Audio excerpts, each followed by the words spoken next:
Hello and welcome to the Business Talk podcast. I'm your host Deepak. I'm delighted to welcome Professor Laura Doing, a distinguished researcher and educator from the Joseph L. Rotman School of Management, University of Toronto, as our esteemed guest on today's podcast episode. Professor Laura is an associate professor of strategic management and is cross-appointed in the Department of Sociology. As an economic sociologist, she examines how interactions and social psychological processes shape outcomes for households, organizations, and markets. Her research has been published in the American Journal of Sociology, American Sociological Review, Sociological Science, Sociology of Development, and Journal of Business Venturing. Professor Doing's research and writing has appeared in the New York Times, BBC News, The Globe and Mail, Salon, and other outlets. Professor Laura earned her MA and PhD in Sociology and Business Administration from the University of Chicago and MA in International Social Development from the University of South Wales and a BA in Psychological and Brain Sciences from Dartmouth College, where she received a top distinction award for her work. In this episode, Professor Laura will share insights from her research on Was It Me or Was It Gender Discrimination? How women respond to ambiguous incidents at work. So without further delay, let's welcome Professor Laura Doing to the podcast. Professor Laura, it is an honor and privilege to have you join us today. Oh, Deepak, thank you so much for the invitation. I'm delighted to be here. Yeah. Professor, what inspired you to explore the impact of ambiguous gender incidents in the workplace? Yeah, thank you. Before starting this project, I was actually on a very different kind of research trajectory. My prior research had focused on microfinance and micro savings programs, mostly in the context of Latin America. And in the spring of 2020, I was slated to begin this new research project with the Colombian government. And of course, the pandemic hit and that didn't happen. And so I had this time on my hands to think about some of the questions that had been rattling around in my mind, but that I hadn't had the opportunity to explore. And so, with the pandemic, it turned out to be a kind of blessing in disguise in that it gave me the opportunity to look into this question. So, I had noticed that a lot of people tended to think that discriminatory incidents were very clear and very obvious. And this was even reflected in the way that researchers studied discrimination. So, just to give you an example, in the General Social Survey, which is the gold standard for longitudinal social science research in the United States, there's a question that asks, did you experience gender discrimination last year? Yes or no? And me, along with my co-authors, Jan and Andras, we just had a hunch that experiences of discrimination didn't really neatly map into this binary distinction of yes, it was discrimination or no, it wasn't discrimination. We thought that there would be a lot more uncertainty in that process. And in part, we thought that because ambiguity is just a normal occurrence in human interaction. So most of us, can think of an interaction where someone said something and perhaps it was intended to be ironic, perhaps it wasn't. So I might say, for instance, Deepak, that shirt is a great shirt you have on. And depending on our relationship and our prior history of interactions, or your knowledge of how I interact with other people, you might interpret that statement as being ironic or unironic. It might be clear to you, or you might wonder about it. It might be kind of difficult to categorize. So we thought the same kind of thing might be happening in the realm of potential experiences of gender discrimination, just because this ambiguity is such a common part of human interaction in general. Professor, how was your experience collaborating on a research project with your spouse, Anne Doring? Did Oh, working yes. together, yeah, did working together bring any unique challenges or advantages to the process? Yes. So, as I mentioned, we were doing the research during the pandemic. So, I think that added a unique element to our collaboration, in part because We had a lot of time together to talk about this research. So we would, go on these long walks during the pandemic where we would kick around ideas related to this project. And in a lot of ways, I think this project came out of these long walks that we were taking because we couldn't go anywhere else. And, also Jan, my husband, is his expertise is really in qualitative research and doing interviews. And I also do interviews, but I think he has more expertise there. And so we also had this kind of methodological alignment where he really took the lead on the interview-based part of the study. I took the lead on the more survey-based part of the study, and our other co-author, Andras, took the lead on the experimental portion of the study. But yeah, there is a real sort of personal and family element to this article as well. Could you briefly explain the key findings of your study and how they contribute to our understanding of workplace gender dynamics? Absolutely. Yeah. Our study uncovers this important, but I think very often overlooked dimension of gendered experiences at work, which is that are very ambiguous. So, as I mentioned, often when researchers study discrimination, we assume that people know for certain whether an experience was discriminatory or not. And what we found in our research is that women often had experiences that don't fit neatly into these yes or no categories. And so based on this research, we developed this concept of ambiguous incidents, which are events or interactions that people believe may have been motivated by bias. And they have three key components. So the first is that they range in severity. So they range from quotidian, what we might call microaggressions, like being interrupted in a meeting, to experiences that are rare and more severe, like missing a promotion. The second element is that they're gradational. So they can be either more ambiguous or less ambiguous. I'll talk about them as if they're categorical, but in reality, there's a continuous range. And the third component, and I think this is a really important one, is that the motives that underlie these incidents are impossible to know, both for the people who experience them and for researchers. So there's some fraction of these ambiguous incidents that are motivated by bias and animus and are truly discriminatory. And there's some fraction that are not. And these are complete misunderstandings. And there's no way to know which is which. As a researcher, I don't know. And the folks who I interviewed and who I surveyed, they didn't know either. And I think that's really the key important point to take away from this is that when people can't categorize these incidents as discriminatory or not, they often have a lot of negative consequences.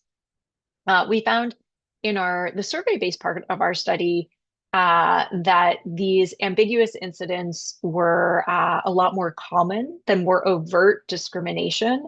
74% of respondents said that they had experienced some kind of ambiguous incident in the past year, and the same was true for only 64% as relates to obvious discrimination.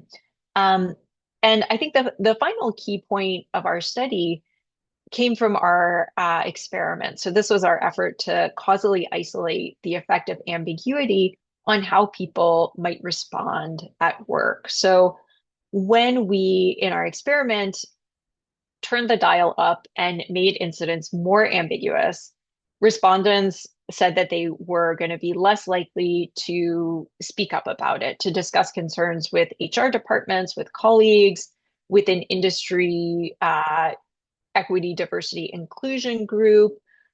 But what they said they were more likely to do was what my co-authors and I call turn inward. So they said they were going to try to draw more attention to their contributions at work, that they were going to work harder, that they were going to communicate more formally. So this uncertainty meant that instead of talking to others about the issue, that women tended to internalize it and adjust their own behavior. Professor, your research takes a mixed method approach. How did interviews, surveys, and vignette experiences help uncover different aspects of this issue? Yeah, I think that was one of the most unique elements of the study, the mixed method component. So we wanted to capture the full complexity of ambiguous incidents. So we started with in-depth interviews, and we talked with 31 professional women in the US to understand how they were interpreting and responding to these ambiguous workplace incidents.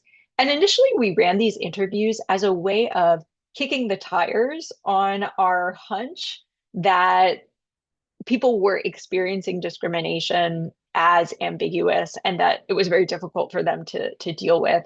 And man, Deepak, I was just so shocked by the emotional floodgates that this research opened for our participants. I've conducted a number of interview-based studies, and this was the first where people just had this emotional release in responding to research questions. And so that really told us that we were onto something and suggested some of the patterns about uncertainty and self-doubt that surrounded these ambiguous incidents. But we weren't sure whether the experiences of our interviewees were unique to that, small and particular set of people. So we decided to cast a wider net with a more racially, politically, age diverse set of respondents. So we conducted a survey of 600 professional women in the United States. And, this confirmed a lot of what we had heard in our interviews, which was that these experiences were widespread, that they weren't just, sort of isolated anecdotes that came out of interviews. And we found that women across nearly all demographic groups experienced more ambiguous incidents than obvious discrimination. And actually, one notable finding from our survey data was that we gave people the option of responding to an open-ended question where they could describe their experiences with ambiguous or obvious incidents. And again, we were just surprised at the outpouring of detail and description that people shared about ambiguous incidents, and that really resembled a lot of our in-depth interviews. And then so we use the information from the interviews and the surveys to design our vignette experiments. And this was important because we knew from interviews that women described speaking up less in response to ambiguous incidents and focusing more on themselves. But we couldn't be sure that it was really the ambiguity that caused this. So running the experiments was important because it allowed to rule out other factors that might be in women's environments that were influencing their responses to ambiguity. And so that gave us a really clear measure for how women anticipated responding to incidents that were completely identical, but some were more ambiguous and some were very obvious cases of gender discrimination. The study highlights that women often experience ambiguous incidents more frequently than overt discrimination. Why do you think this is the case? So I think this is the case in part because overt discrimination is simply less socially acceptable than it used to be. So when any form of real bias occurs, it's more likely to happen in a subtle and less direct way. So instead of, outright exclusion, outright harassment, discrimination may take the form of being ignored in a meeting, women having their expertise questions being passed over for opportunities without a clear explanation. But of course, the challenging thing is that women genuinely don't know whether these things occurred because of their gender or for other reasons. And I just want to reiterate that we as researchers also have no insight into the reasons behind these experiences. So all we can do is really examine the fact that women had these experiences and found them hard to classify and then, responded accordingly. And I think that since ambiguous incidents are harder to pinpoint, it leaves women unsure of how to respond. And women reported that this uncertainty really takes up a lot of headspace. So, as human beings, we are meaning-making creatures. And when something happens to us, we want to be able to clearly explain it to ourselves and others. And when we can't do it, it's often distressing. And in contrast, when women experience something like overt discrimination, it's a tough experience. It doesn't feel good, but they knew how to categorize it. They knew what to do with it, so they could kind of deal with it and move on. Whereas with ambiguous incidents, they really defied this kind of clear classification. And we human beings tend to ruminate a lot over, especially negative events that we can't categorize. Very insightful. Professor, how do ambiguous incidents affect women's confidence, decision making, and career progression in the long run? Yeah, so our interviewees told us that ambiguous incidents took a real psychological and professional toll. Because it's difficult to deal with uncertainty, women often felt a lot of self-doubt after these incidents. People described their confidence eroding over time and just feeling less comfortable at work. A few, not the majority, but a handful also described leaving their jobs as a result of these ambiguous incidents. But I should emphasize, Deepak, that we didn't study people over time. So it's impossible for me to say, based on the research we did, exactly how these incidents affect people in the long run. But, drawing on what I know from other research about how feeling distracted or undervalued at work negatively affects performance, I think it stands to reason that ambiguous incidents probably make people feel a lot less satisfied in their jobs and may even make them less likely to stay. Your research finds that women are more likely to adjust their own behaviors rather than address the issue publicly when facing ambiguous incidents.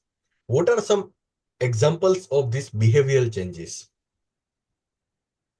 That's right. So we designed an experiment in which participants were exposed to the same incident, but at different levels of ambiguity. So some participants experienced it as clear-cut discrimination, and others experienced it as ambiguous. And the experiment showed that when a situation was clearly discriminatory, women were more likely to what we call turn outward. So speaking to human resources, consulting with supervisors, getting advice from diversity and inclusion groups.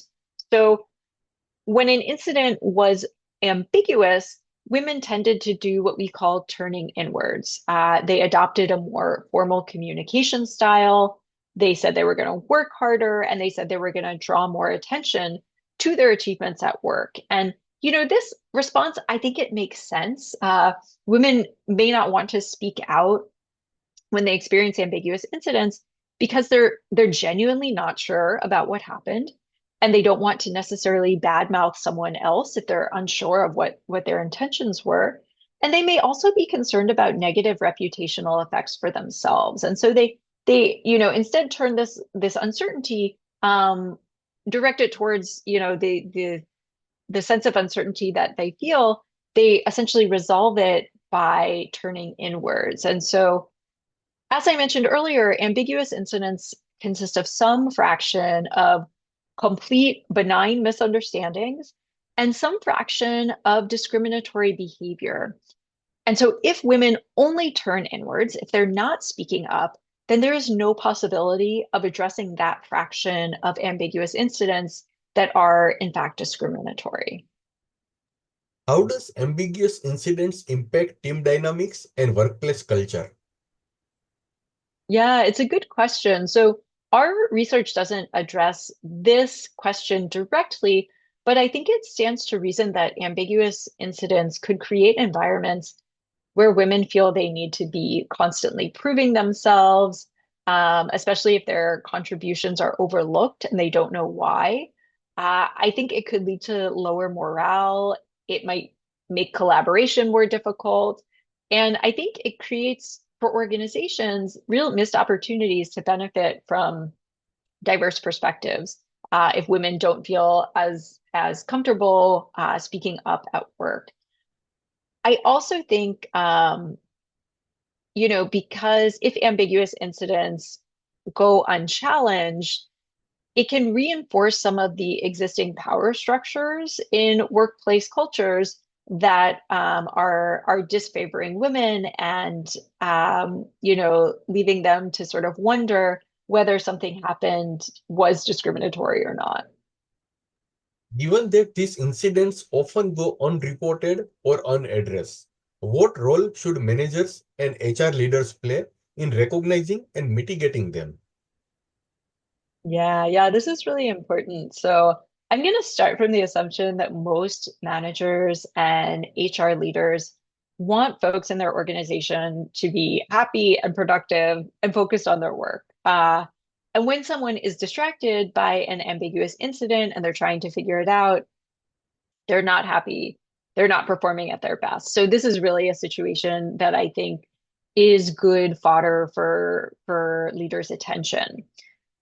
So, since many women hesitate to talk about ambiguous incidents, what I would suggest is that leaders think about creating environments where employees feel okay discussing these concerns in private. Some organizations have something like an ombudsperson who fills this role. But the privacy element, I think, is really important for two reasons. So, first is that women may fear backlash if they share this information publicly, and that's a reasonable concern. And the second reason is that the person who delivered the ambiguous incident, we can call them the perpetrator, but that has a very negative connotation, and it could potentially be a misunderstanding.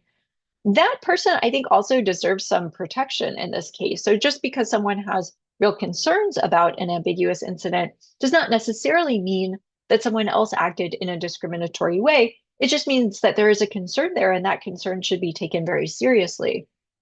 So having a system in place where people can privately report these concerns also creates the possibility, if women are open to it, to having a conversation and where things are genuine misunderstandings, addressing those misunderstandings. We want it to be okay.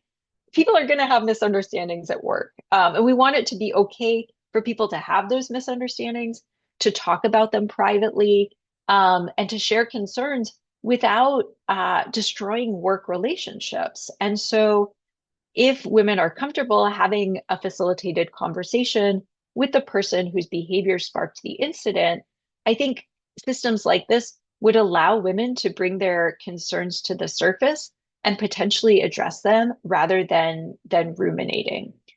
Having a confidential system like this for collecting concerns also helps leaders identify where truly discriminatory biases and problems are occurring.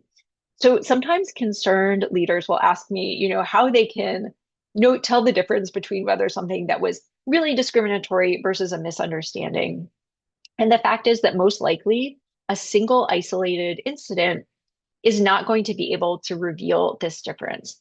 But if leaders keep hearing the same things about the same person, the same group, the same situation, then it is likely that there's a real problem there. And leaders should take that concern very seriously. And if they have a mechanism in place where people are willing to share these concerns, even without like concrete proof, that can be a way of figuring out where these kind of problem spots are in the organization. And one final suggestion that I'll offer is to increase transparency in the promotion and evaluation processes. So a lot of the people who we spoke with weren't sure what role their gender played in being passed over for a promotion or being paid a different wage than someone else. If leaders can provide really clear criteria about their decision-making processes and their evaluation processes, then there's less possibility for this ambiguity to creep in. And so I think this sort of transparency is a very important and relatively easy step to take. Professor, how do social expectations and organizational norms influence whether a woman choose to speak up or adapt silently?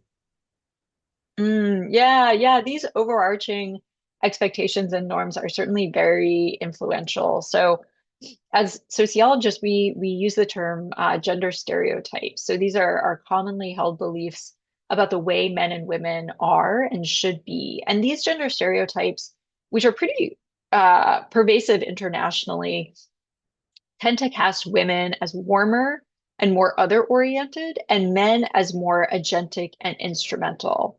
So, for a woman to speak up about an ambiguous incident, this would violate the gender stereotype expectation that women are not going to rock the boat. They're not going to, potentially say something negative about someone else's behavior.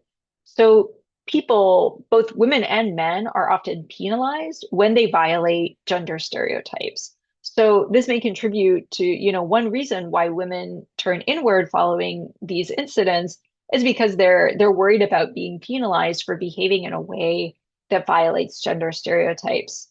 I think many women also worry about being labeled as sensitive or difficult if they raise concerns about discrimination, particularly when the incident was ambiguous. And I think there are certain workplaces as well that discourage complaints, that prioritize harmony over accountability, and that makes speaking up even riskier.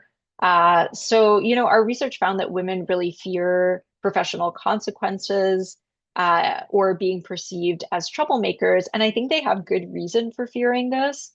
So I think that also contributes to the tendency for women to kind of internalize these experiences rather than speak up about them. Professor Laura, my next two questions is on solutions. So what Mm. strategies can women use to navigate and respond to these situations effectively? Yeah, so I think organizations should really encourage employees, should create essentially private channels where employees can share these concerns without worrying about backlash against themselves and without necessarily implicating the person whose behavior spawned their feelings of ambiguity.